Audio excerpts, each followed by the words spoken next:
Welcome back to my channel. I'm mpapa and I'm proud. I love to smile a little because smiles are good. They heal, they give hope, they encourage. So please, as you watch this video, smile back at me. Even if I can't see you, I'll feel the smiles from over here and I'll be encouraged.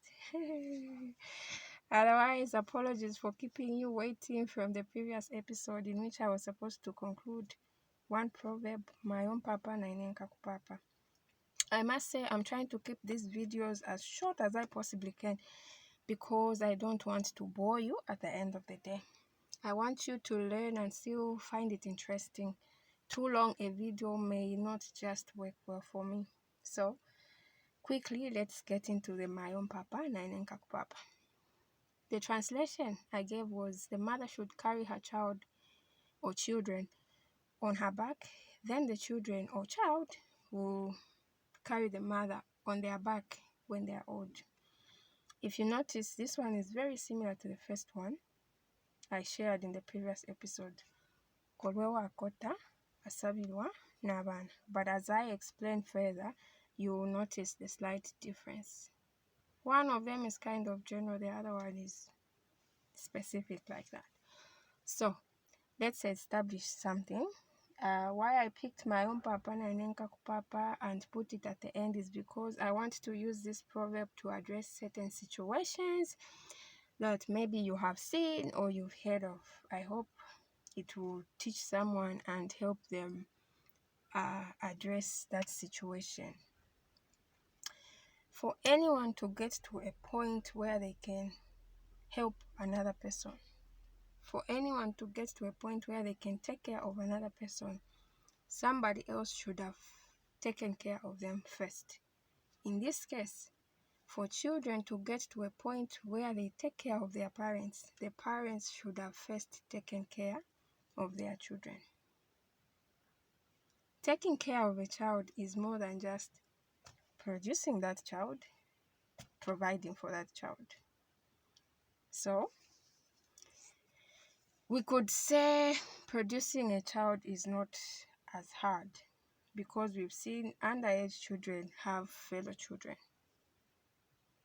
However, raising a child is the issue.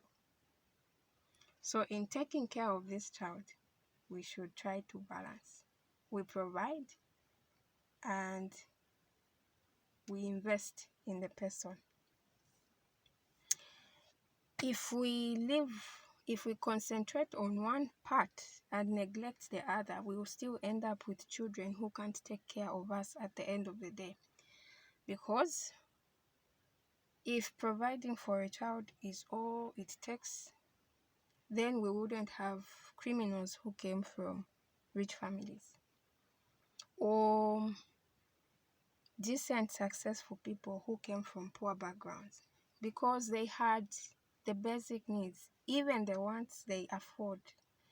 So what excuse would they have?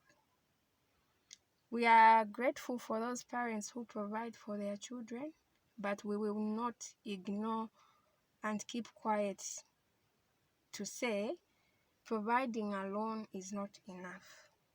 We need to teach these children about love, about forgiveness, about the importance of relationships, friendships, taking care of people, kindness, and all that builds a person.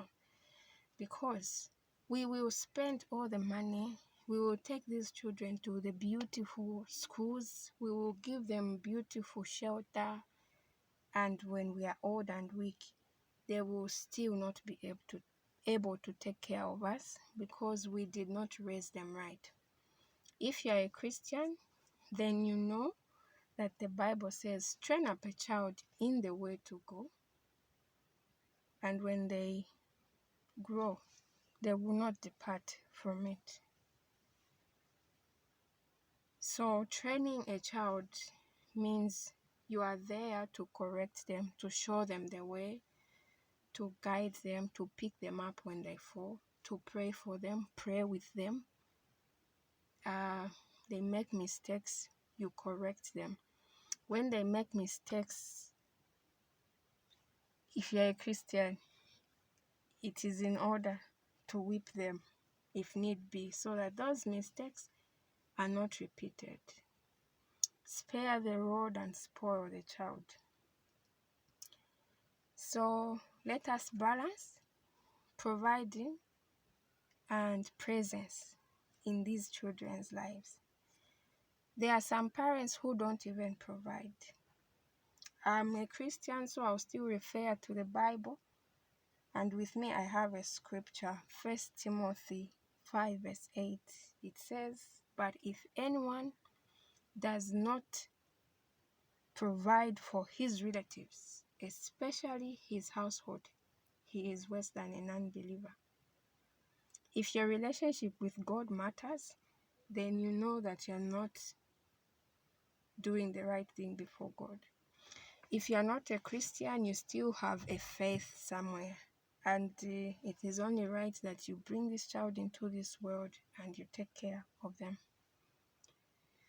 Only if you are dead and other circumstances beyond your control. But if you are there, let's do the right thing, because at the end of the day, these are the same people that are going to take care of us when we are weak and old.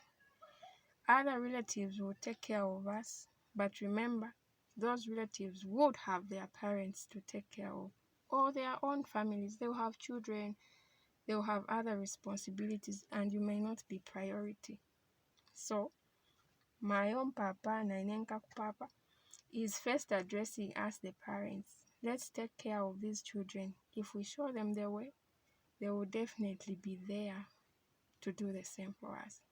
Please like, share, subscribe. Your comments should be typed in the comment section below, because I still want to get feedback. How am I doing? Is it working? I need that feedback. Thank you. I'll be back with more, but today I just had to address this one because it's been long overdue. See you next time.